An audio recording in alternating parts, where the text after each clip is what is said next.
जय श्री कृष्णा मित्रों, जय लड्डू गोपाल जी की।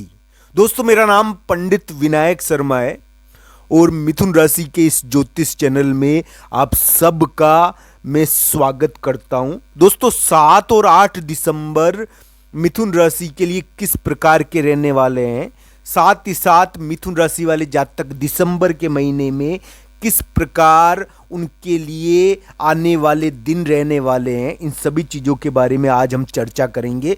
दोस्तों, मैं एक बात बता देता हूं, आकाश में बुध नाम का एक ग्रह वक्री हो रखा है और वक्री ना होकर ये बुध बहुत अलग ढंग की चीजें करने का प्रयास कर रहा है। तो दोस्तों, आइए जानते हैं मिथुन राशि वाले जातक के जीवन में बुध और अन्य ग्रहों का प्रभाव किस प्रकार की खबर और किस प्रकार की तरक्की लेकर आ रहे हैं, किस प्रकार की घटनाओं का संकेत दे रहे हैं। दोस्तों, आइए जानते हैं मिथुन राशि का 7 और 8 दिसंबर का राशिफल।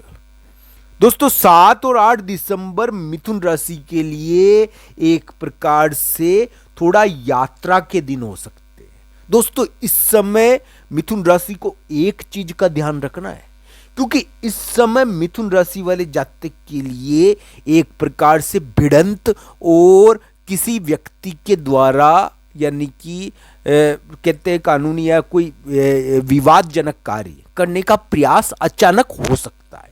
7-8 दिसंबर मैं ये नहीं कह रहा हूं कि मिथुन राशि के लिए बहुत बुरे हैं, मैं केवल एक बात कहता हूं कि इस समय कोई ना कोई आपके कार्यों में इतनी टांग अड़ा सकता है कि आपको विवाद और कानूनी कार्यों में घसीटने की कोशिश करे। तो दोस्तों, इस प्रकार की चीजों का आपको ध्यान रखना चाहिए। 7-8 दिसंबर हो सकता है कि मिथुन राशि के लिए जायदाद के दिन हो, जायदाद के मामले में कोई महत्वपूर्ण या पुश्तैनी जायदाद या कानूनी चीजों से संबंधित कोई चीज घटित हो। इस समय इस प्रकार की चीजें होती है। 7-8 दिसंबर मिथुन राशि के लिए यात्रा का दिन भी है, बाहर धार्मिक स्थान पर जाने का दिन भी है, कोई विशिष्ट धार्मिक स्थान पर जाने का दिन भी है। दोस्तों, इस समय तो सौभाग्य मिल जाता है व्यक्ति को, कभी कभी ऐसी जगह पर जाता है वो, ऐसी जगह पर उनको भगवान के दर्शन हो जाते हैं।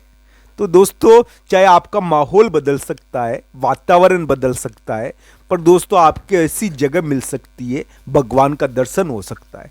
तो दोस्तों, ये ध्यान रखना चाहिए, 7-8 दिसंबर को भगवान का संकेत कोई ना कोई आपके पास आएगा तो सही। आप पहचानो या नहीं पहचानो, यह आपकी मर्जी है। ये तो व्यक्ति की मूर्खता होती है कि वो ईश्वर के संकेतों को समझ नहीं पाता।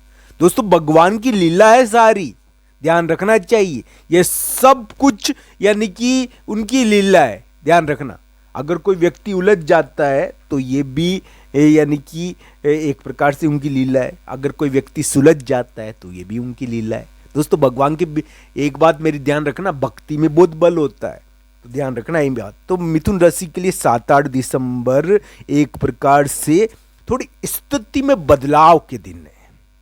हो सकता है कि यात्रा और वातावरण बदले, कोई नया व्यक्ति, कोई नया वस्तु, कोई नई चीज आपके जीवन में आए। तो दोस्तों, हो सकता है नए व्यक्ति या वस्तु का प्रभाव आपके ऊपर पड़े।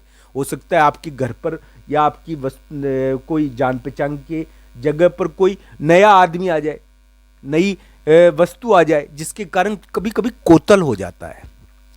तो 7-8 दिसंबर को अधिकारी या कोई प्रमुख व्यक्ति अचानक आपको चेक करने के लिए आ सकता है, अचानक आ जाए चेक करने के लिए। 7-8 दिसंबर को कोई ना कोई तो आएगा चेक करने के लिए या कुछ ना कुछ आपको सुनाने के लिए। पर दोस्तों, एक बात और ध्यान रखना, प्रभु भी इस समय कुछ संकेत भेजते हैं, भगवान के संकेत आते हैं, वो भी कुछ ना कुछ भेजते हैं, हम पहचान नहीं पाते उनको।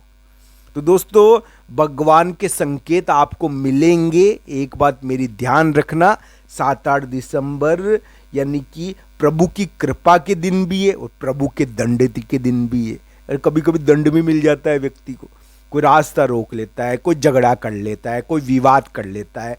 तो दोस्तों, इस प्रकार की चीजें हो सकती है 7-8 दिसंबर को, तो इस प्रकार की चीजों से थोड़ा बचना चाहिए। तो दोस्तों, इस प्रकार की चीजें 7-8 दिसंबर को देखने को मिल सकती, स्थिति थोड़ी बदलती है। तो बुद्ध की चाल आपको प्रभावित तो करेगी, मिथुन राशि वाले जातक के लिए अभी इसी प्रकार के योग चल रहे हैं।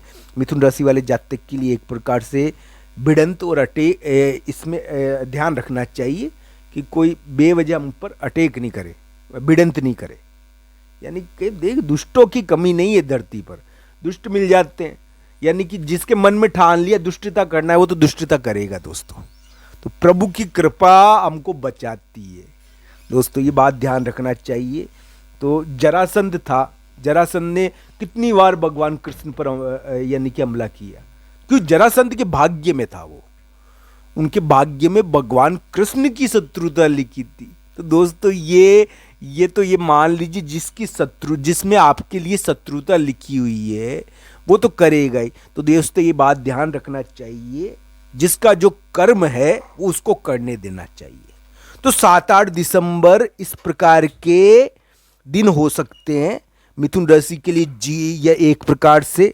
तो दोस्तों 7-8 दिसंबर इस प्रकार थोड़े से यानी कि प्रमुख व्यक्ति के द्वारा फैसला सुनाने के दिन भी हो सकते हैं। इसमें कोई बड़ा व्यक्ति, कोई प्रमुख व्यक्ति आपके बारे में अपना निर्णय सुनाएगा, फैसला सुनाएगा। दोस्तों वो थोड़ा नाराज भी हो सकता है। घर के बड़े बूढ़ों को राजी रखना, उनके कामों में आप ज़्यादा व्यस्त हो सकते हो। घर के बड़े लोगों के कार्यों में भी व्यस्तता आती है इस समय। कभी कभी इस समय यानी कि इसमें प्रकृति आपको उपहार भी दे सकती है, आपको दंड भी दे सकती है, ये ध्यान रखना चाहिए। स्थिति बदलती है थोड़ी। तो इस प्रकार का वातावरण मिथुन राशि के 7-8 दिसंबर को देखने को मिल सकता है। भगवान श्री कृष्ण और राधा रानी का ध्यान करना, ये निवेदन है मेरा। आपको ऊपर बहुत कृपा होगी, आप जीत हासिल करोगे दोस्तों। इस समय यानी कि आपको एक प्रकार से देवग्रह देखेंगे। तो दोस्तों ये ध्यान रखना, यात्रा तो होती है इस समय, पर बड़े लोग आपके लिए फैसला भी सुनाएंगे। कोई बड़े व्यक्ति को नाराज मत करना, यानी कि आपका बॉस, अधिकारी, घर के बड़े बूढ़े, तो इस समय वो आपके लिए कोई निर्णय करते रहेंगे। तो 7-8 दिसंबर इस प्रकार की घटनाओं के दिन है। 7-8 दिसंबर को इस प्रकार की घटनाएं मिथुन राशि वाले जातक को प्रभावित भी कर सकती है। मिथुन राशि वाले जातक जीत हासिल करे। और एक जो उपाय मैं आपके लिए बताना चाहता हूँ, क्योंकि वर्तमान में बुध वक्री है दोस्तों, अगर बुध वक्री न भी हो तो भी ये उपाय यानी कि जिंदगी बदलने वाला है। तो दोस्तों ये ध्यान रखना मेरी बात, भगवान श्री कृष्ण और राधा रानी का ध्यान करना ताकि आपको सफलता मिल सके। 7-8 दिसंबर भक्ति के दिन भी है। इस समय कुछ विशेष आभास होगा आपको, कुछ विशेष प्रकार की घटनाएं होगी, कुछ देव्य आभास होता है। इस समय व्यक्ति नजरअंदाज कर देता है। तो 7-8 दिसंबर को देव्य आभास हो सकता है आपके, यानी कि इस प्रकार की घटनाएं देखने को मिल रही है दंड और परितोष की। तो ये देवी आभास ही है दोस्तों। इस प्रकार की चीज़ों का ध्यान रखना चाहिए।